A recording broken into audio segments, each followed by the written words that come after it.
welcome to the Best in Heritage 2024. My name's Katie Goodwin and I'm Deputy Chief Executive of Art UK. And I'm delighted to be talking with Cuauhtemoc Medina of the University Museum of Contemporary Art in Mexico City about the award-winning exhibition Francis Alice Children's Games, which won a Faint Avicom Award in 2023. So can you please introduce yourself and briefly describe the project to us? Well, yeah, I'm the chief curator at MOAC, but I've also been a long-term collaborator of Francis Alice from the late 80s, beginning of the 90s. And the project consisted in staging of a long-term compilation of films, short films he's been making of children games around the world. And in effect, what he wanted is to create an archive of practices, some of them that are really millennial in terms of the tradition they embody, but that now are probably in a moment of very, very deep transition, because particularly in cities and in the north, they are entirely being eradicated by the way daily life is changing. Cities are taken over by cars and traffic, and issues of security are actually making it difficult for children to live in communities together. So it is a project that has had a number of iterations, but the reality is both a compilation of artworks and an artwork in its own. Thank you, that's great. And what was the history of this award-winning exhibition? How did it come into being and what were its aims? Well, we had already for a long term an agreement with Francis to make the next big show of his work at MOAC. Actually curated the previous one 10 years ago in the Tamayo Museum. And it's clear in this decade that his focus changed to be on top of this project. He started to from a very casual situation. He discovered that he had a couple of children games films in his archives. When he filmed a group of children in the coast of Argelia and Gibraltar, throwing stones against the sea, competing to see who would throw the stone that would be somehow bouncing farther away. And he realized that was a game that he practiced when he was a child, felt intrigued and identified. And that moment he started making these videos that look at the way in which children produce their own sociability on the basis of routines that have a certain internal legality, but that are actually based on very simple rules, and normally are also devoid of particularly complicated devices or objects. So that is a series that has been growing very noticeably. It's already around 35 of those films. So there was a moment when the idea came to actually produce an exhibition with them, showing the archive alive. And in that moment, we started working towards this show. There was a first iteration of a presentation of this series in the Eye Museum in Amsterdam, but I actually wrote for the catalog of that show. And at the same time, we were working to do a little bit more of a complex version of that presentation here in Mexico, which is the place where the artist lives. That's great. And what do you think were the particular qualities and innovations of the exhibition which impressed the prize jury? Well, I guess that on the one hand, there's the level in which it really entices the audience into reflecting on the nature of something that is normally not thought over, how important in the development of of people and also in terms of the history of civilizations, is the fact that there's this moment where children interact among themselves, and also to which extent those games imply a very significant memory. I mean, there are a couple of documents coming from 3,500 years ago, cuneiform tablets, that actually record some of the practices that are still played around today, like hide and seek or jumping the rope. And I mean, that's something we have been discovering in the course of research of the project. But for Francis, it was clear that not only he was finding games that he played when he was a child in very remote locations, but also that many of these games also related to very old images, particularly Bruegel's famous children game paintings in the Vienna Museum of Art. So that's one thing, that this is in reality an exhibition of something that relates to a prehistory of humanity. Then, of course, there's something about the very clever way in which Francis decided to put these videos together with the aid of filmmaker Rafael Ortega in an installation that created a sort of visual and auditive labyrinth where somehow you are immersed in the experience of being in a yard with hundreds of other children yelling, jumping, and playing around, and also the way in which these really brought out the question of what is the way in which we transmit culture to the next generations. In a particular moment where modernization is being so fast and pervading, where really a lot of elements that we took for granted on what it means to develop as part of humanity are changing. That's great. And did you have any difficulties or positive experiences when in the realization of the exhibition Children's Games? Well, technically, this is a very taxing exhibition because, I mean, we had 3 exhibition spaces connected, but the bigger one, that is around 800 square meters, included around 25 floating screens that had videos that were projected either in a reflective or backlight way.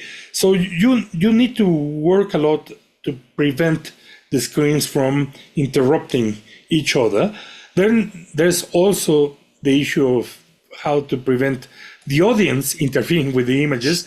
We were a little bit unlucky because in the first installation within the museum, still people that are tall, like the artist and me, had their shadows projected on the screen. So we had to lift all the equipment 40 centimeters, which was really something we didn't want at all, and made our team suffer a couple of nights. But probably beyond the incredible reception of the show, the most extraordinary thing was the way in which children turn this space into a playground. Francis took a very interesting decision of having stools with wheels for people to sit. And what happened is that both children and adults starting using these tools as carts. So they would be just running with the stools from one side to the other as if they were like a slide, or making little trains with people with the stools. So that was something that was very surprising. Another thing I need to tell you is that the amount of time people spent in the exhibition was very impressive. I mean, we counted that in general people would stay 2 hours and sometimes 3 hours looking at the videos, suggesting the level in which they actually wanted to see through these different images. That's great that they were spending so much time looking at the exhibition. That's fantastic. And you've touched a bit on this already, but with the videos themselves that you can watch online, by Francis Alice, they're very intimate, and then they make you feel like you're there with the children while they're playing. And were you able to reflect that intimate feeling through your exhibition display? Yeah, I guess so. At the same time, as I was telling you, the installation is an artwork in its own. Francis intended that there would be this immersive experience that you would be received by the soundscape before the actual encounter with the images, somehow so as to induce a certain descent into feeling like a child. I love the way poet Elisa Ramirez spoke about it, that it felt as if you would be going into one of these cages with birds in an old zoo, because you had this feeling of a multitude, of a swarm of human beings. But then again, each video had, and with this tool, its own space and time. And I guess that intimacy was to occur at that moment. However, in the exhibition, more differently from other exhibitions he's made, we had two other moments and stages, which were also two different emotional situations. First, with the presentation of Mosquitos, a vertical, very peculiar film where he records a practice in Congo where children attract mosquitoes in the dusk to kill them with a chant, with a sound, and also a very dramatic video that has more of a filmic quality, will that fictionalized the way a child goes down inside a used wheel downhill in a mine. So that became a little bit more of a dramatic moment. It intended to also draw attention to the way in which these children's lives and the games occur in conditions of social hardship and sometimes exploitation. And we ended up with a final room that showed Haram football, or forbidden football, which records something that is really impressive: the practice of teenagers playing football without a ball in Mosul. They had to do that during the time of the occupation of ISIS, because the football was forbidden.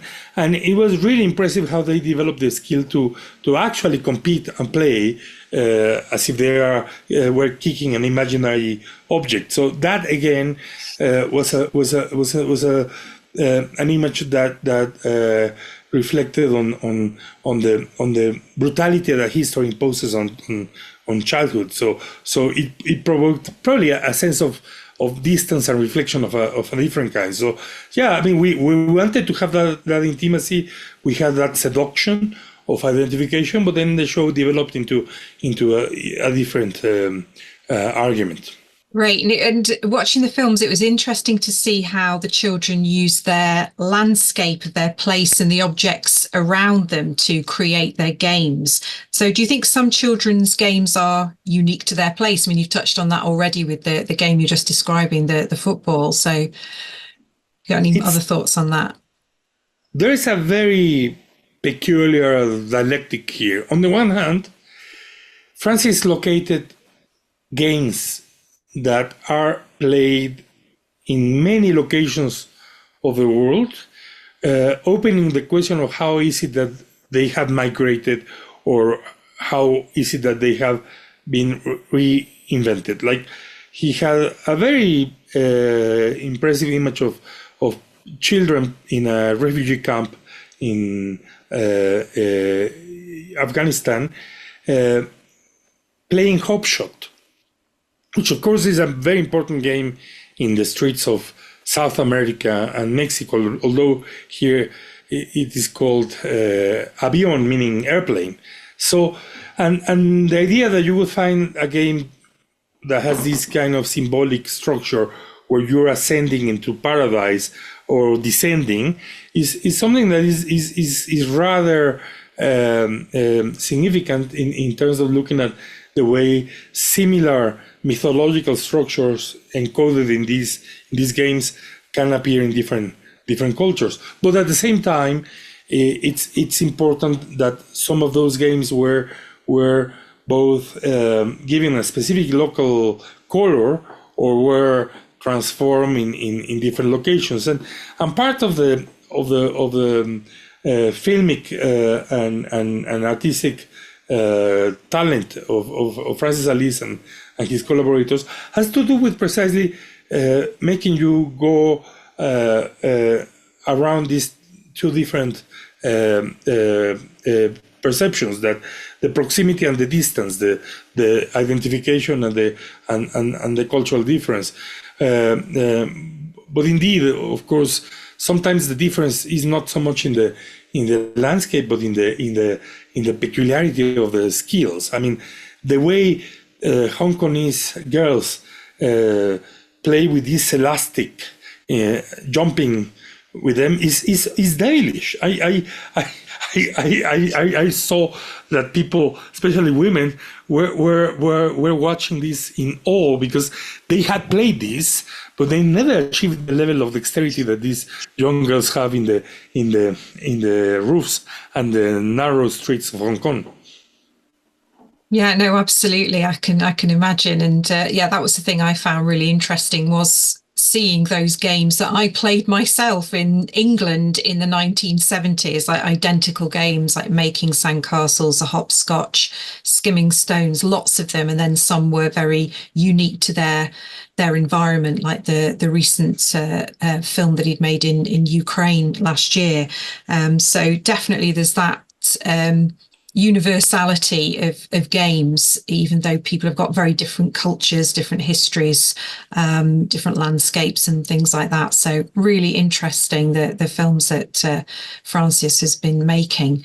And again, you've touched on this in terms of the people visiting the exhibition itself and how long they spent there and the type of things that they did in the space. So did you get feedback from them from the people that visited the exhibition? Did it bring back memories for them or surprise them in any way?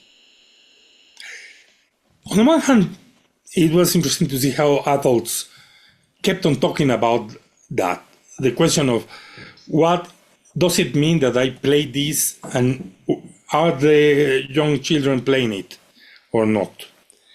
One thing that was very unique was to speak with young children, because on the one hand, they felt, I need to say, that incredibly rewarded by the fact that they saw an exhibition in this museum that they connected immediately. Because I have to admit that MUAC's program, different from other museums probably, has never been aimed to the younger age. I mean, we presume as a contemporary art museum with a certain, commitment with art, with intellectual and political value, that our audiences are mostly located in the range of the students and the young adults, and that's the case. 60% of our audience is in that range. So it was very, very interesting to see how children would spoke, especially children I know, even my own son, of excitement of going back and wanting to go back to see this exhibition and how they would actually not only come to admire the games, but many times wanting to know how to play them, because they or asking things about what kind of life these children had, and why were they without shoes, and how would it be to go to play in the snow, which, as you know, is not a Mexico City experience. So there was this feeling that you had that the exhibition really connected with a number of different points of view, and even heights. There was the open question, I guess, that some of the people of our audience that are probably in the academia were asking of how would we research this? How do we interpret this proliferation of similar practices? How do we relate to the idea of the apparent uniqueness of certain cultural settings if children grow within a similar number of routines, and on what kind of life, social life exists amongst